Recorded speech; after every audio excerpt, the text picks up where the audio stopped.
Hi, I'm Tommy with Safe Routes to Schools. Sorry I can't be with you in person today, but I'm excited to share a new remote presentation with you all. This presentation will be in two parts. First, I'll talk a bit about the history of bicycles and their roles and benefits in the world. Then we'll learn about the rules of the road and how to ride your bike safely. If you plan on getting a driver's license one day, this will also be super useful info. You might remember Safe Routes to Schools from our bike events in fourth grade or our walking events way back in second grade. You might also remember International Walk to School Day in the fall and Bike to School Month in the spring. And we put on events where you can win prizes like Cocoa for carpools and art and poetry contests. So let's learn a little bit about the history of the bicycle. I love talking about bicycle history because it's fun to see how much the bicycle has changed since it was first invented. It's also an interesting way to look at other historical events because the bicycle has played an important role in changing society. Before the bicycle, people would travel on foot or sometimes on horse or in a carriage if they were super wealthy. But the bicycle suddenly made it possible to travel much further without needing to feed or stable a horse. The first bike on this slide is the velocipede, which debuted in about 1868. People were amazed by it, and it became the first widely popular bicycle. But by today's standards, it was super heavy and couldn't go very fast. So next, inventors started making faster, lighter, and stronger bicycles. The middle bicycle has a lot of new technology, like better materials and a huge wheel that made it go really fast. But you kind of had to be an acrobat to ride it, and they were very dangerous. The bicycle invention that really changed the world was the safety bicycle around 1890. It's hard to imagine now, but its leap in technology would have been like the smartphone of its time. Bicycles had become so advanced for their time that their parts would later be used for the first motorcycles, cars, airplanes. So the bicycle really changed a lot of industries at the time. And looking at the safety bike on the right, we can see its newly introduced chain, which allowed the wheels to be smaller and the bike to be much safer because you were now lower to the ground. People also made air-filled tires and better brakes, and now the bicycle could be used by lots more people. The woman in the last picture is wearing her cap and gown from graduating college, and she used her bicycle to ride to school and be able to get an education. So the bicycle played a huge role in women's rights around 1900. The most famous women's rights activist of the era, Susan B. Anthony, said that the bicycle has done more to emancipate or free women than anything else in society. Women used the bicycle to travel to jobs and events, campaigned for voting rights, and even used the bicycle to get the right to wear comfortable clothing for bike riding and then later for all sorts of daily uses. Bicycling became so popular that the first freeways were built just for bicycle traffic, and this one at the bottom of the screen here is in Los Angeles. And this is before cars became popular. Cities were full of people riding bikes and using public transportation like trolleys and trains. But as we know, the bicycle was mostly replaced by the car, jumping ahead to the year 2000. Roads were full of cars, and there were few options to do anything else but drive a car in cities like Los Angeles here. This led to really bad traffic and pollution and health problems, and people realized that something had to be done. In other countries, like the Netherlands, lots of people ride bikes. They have streets just for them, and city planners around the world looked at the Netherlands for inspiration on how to improve their cities. they found that if they made better paths for biking, more people would be able to not drive, and the health and traffic of their cities would improve. And here in Marin, there are lots of ways to combine riding with other forms of transit. We have lots of bike paths that are often shown by these green sections in the road. Here we have an image of several other cities, just like San Francisco, right here close to home, where they're separating bike paths and car lanes, and they're really making it way easier to get around the city on a bike. And we have the smart train here and buses and ferries that you can actually take your bike on and use it as a way to get around. So why are more people biking? Well, there's a lot of different reasons, and you can take a moment to ask yourself if there's any of these reasons that you identify with in particular. One of my favorites is that exercise helps wake me up in the morning, so I do better in school or at work. And of course, I also like that it's fun. And before you ride, it's always important to check your bike for safety, and we recommend an ABC check. So checking the air in your tires, checking your brakes, and making sure that your chain is working smoothly. And then you can do a final quick check of all the levers on your bike, especially where the wheels attach. And it's especially important to do these checks if you hadn't ridden your bike for a little bit of time. And we also want to do a helmet check before we ride. This is our 2-finger check. You can make sure there's only 2 fingers of space between your eyebrows and your helmet to protect your forehead, and only room for 2 fingers underneath your chin strap so that your helmet isn't too loose on your head. All right, so that brings us to the second half of the presentation, where we'll be taking a look at the rules of the road. And I'm going to ask you some true or false questions, and you'll get to decide what you think is the correct answer under the law. And there's going to be a theme here: same road, same rules. Bicycles on public streets have the same rights and responsibilities as automobile and motorcycle drivers, according to California state law. There are a few times when the rules are different, like bikes can't ride on the freeway and cars can't drive on bike paths. But when cars and bikes share the same streets, they generally have the same rules and responsibilities. And when you're riding on the same streets as cars, it's super important to follow the rules, ride predictably, and be really aware while you are riding, because the number one thing is to stay safe when you're on your bike. So that brings us to our first true or false question. So true or false, car drivers and bike riders do not need lights when it's dark. So that one is false. So if you said false, you are correct. Car drivers and bike riders do need lights when it's dark, and you want to have a white or yellow light on the front of your bike and a red light on the back of your bike. It's important to be able to see and also to be able to be seen. At night, of course, it's a lot harder to see. So lights and reflective clothing are really important. Okay, next slide. True or false? Drivers and bikers must stop at stop signs or red lights. Give yourself a moment to think about it. All right, that one is true. And stop signs aren't just there randomly. They're at places where traffic can be entering your path. So it's important to make a complete stop. And then to also look around while you're stopped and make sure it's safe to continue. And when you're riding in a group, everyone needs to make their own complete stop as each person passes through that stop sign.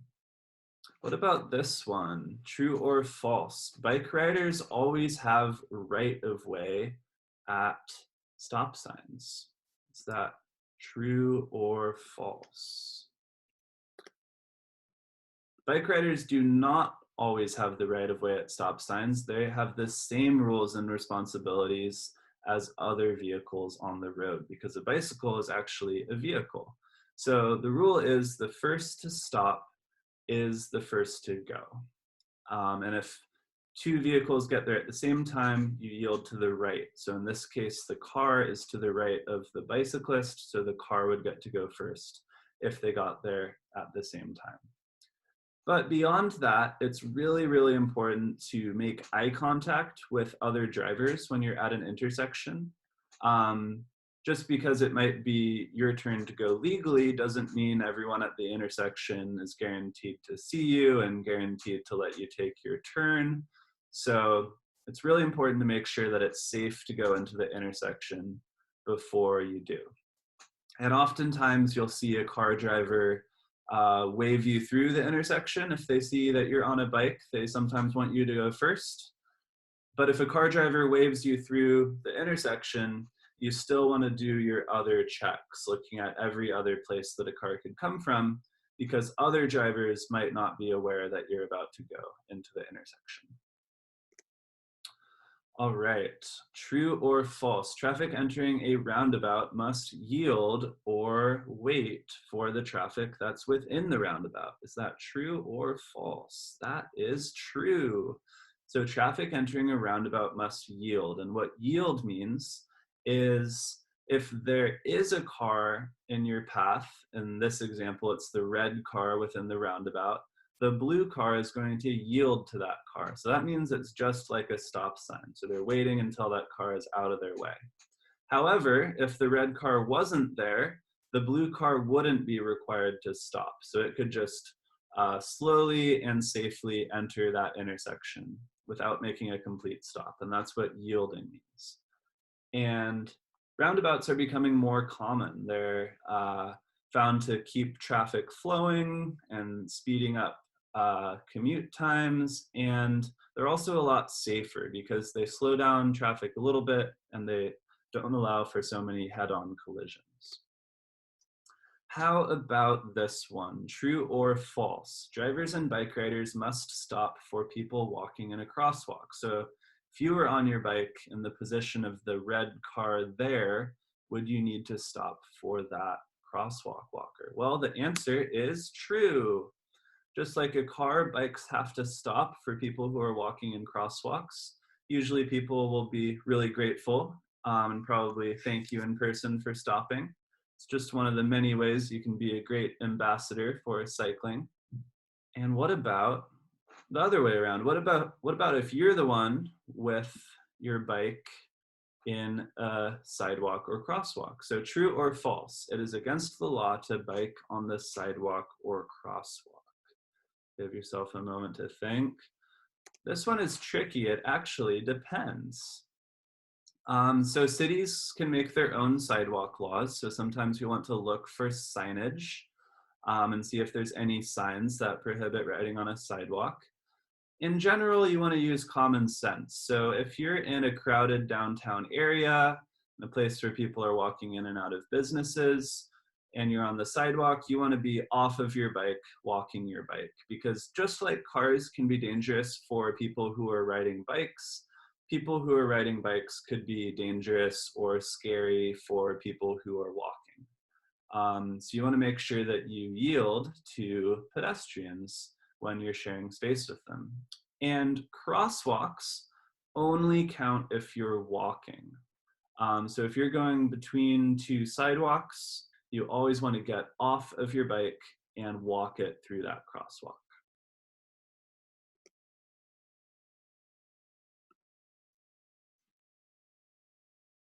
This cyclist on the sidewalk may collide with pedestrians and is also at risk of colliding with motor vehicles at every crosswalk and driveway. Riding on the sidewalk carries several times the crash risk of riding lawfully in the street. All right, so there's some examples of not riding safely on a sidewalk. What about this one? True or false? On the multi-use paths, stay right, yield to pedestrians, 15 mile per hour limit. slow and announce when passing. Is that true or false? Well, those are all true rules of the multi-use paths. Sometimes they're known as bike paths, but we like to call them multi-use paths because they're really for everyone except for people in cars. So it could be someone walking, someone on a bike, on a scooter, in a wheelchair, any of these different ways of getting around. And everybody has to coexist. So we have a rule of staying in our lane, of slowing when we're passing, and also you want to announce to people when you're passing so that you don't surprise them if you're coming up behind them. And even if they do see you, it's always friendly to give them a wave and a hello. And right now, you also want to make sure that if you're on a multi-use path, you're able to pass while giving 6 feet of social distance to anyone else who's on the path. And sometimes that might require stopping or moving slightly off the path to allow people to pass by with 6 feet of distance. How about this? True or false? Bikers and drivers can go the wrong way. Well, that is not a trick question. That is false. Bikers and drivers cannot go the wrong way. And this is super extra dangerous because often car drivers won't be looking in different directions. Like they won't be looking to the left to see someone riding up the left side of the road. It also really increases the speed that you could hit another car. If it's coming straight at you, that speed will be multiplied. And the same goes, just like we learned before, when you're crossing a crosswalk, you don't want to be riding on the sidewalk on the wrong side of the road, because that's going to make it way more dangerous and way harder for drivers to see you. All right, what about this one? True or false? Car passengers must check before opening their door. Well, that one is true, but does that mean they will always check before opening their door? No. So we have something called the door zone, and we always want to ride outside of that door zone. So that's the red area there. If you're riding too close to parked cars, someone can open their door, and you don't want to rely on people looking before they open their door. You just want to ride far enough outside that door zone that if someone does open their door, it won't hit you and your bike. It's one of the most common and one of the most dangerous things that can happen out there on the street, either running into a car door at high speed or that car door throwing you out into traffic, which is super, super dangerous. So always ride outside of that door zone. Here is a video to describe it. This cyclist is riding so far to the right that he risks getting hit by a suddenly opening car door. Keeping a safe distance away from parked cars eliminates the danger. All right, and another thing to remember is to ride in a straight line. Sometimes I see people kind of dipping and diving between the spaces in the parked cars because they think that they should get a little bit further away from traffic that's behind them. That can be really dangerous because it makes it a lot harder for cars to see you, and they might not be expecting you to pop out from behind a parked car.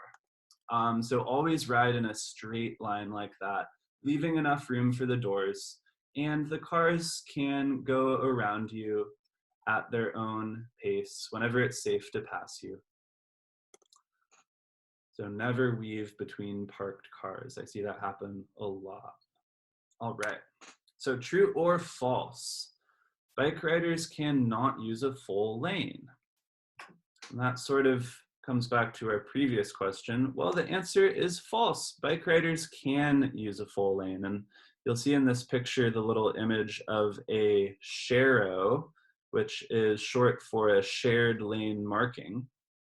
That's just a reminder to cars and motorists that when there isn't enough room for a bike and a car to safely pass each other, a bike is allowed to use that full lane. It can be really important to use a full lane if you're staying away from the doors of parked cars, And you do need to pull over and let people pass if you're causing a delay to 5 or more vehicles. But in general, you can just be courteous to traffic, allow traffic to pass when it's safe, and know that everyone is staying safer by sharing the road. All right, what about this? True or false? Car drivers and bike riders must signal when turning. That one is true. And on our bikes, we have our own turn signals, just like cars have, except it's a part of our body. So we have a left turn, holding your hand straight out. There's 2 options for a right turn. This one is better if there's a car behind you on this side to your left. It can be easier to see than a right turn like this. But when you're doing these signals, it's really important to hold your hand out flat so that it's really obvious what you're doing, that you're making that turn.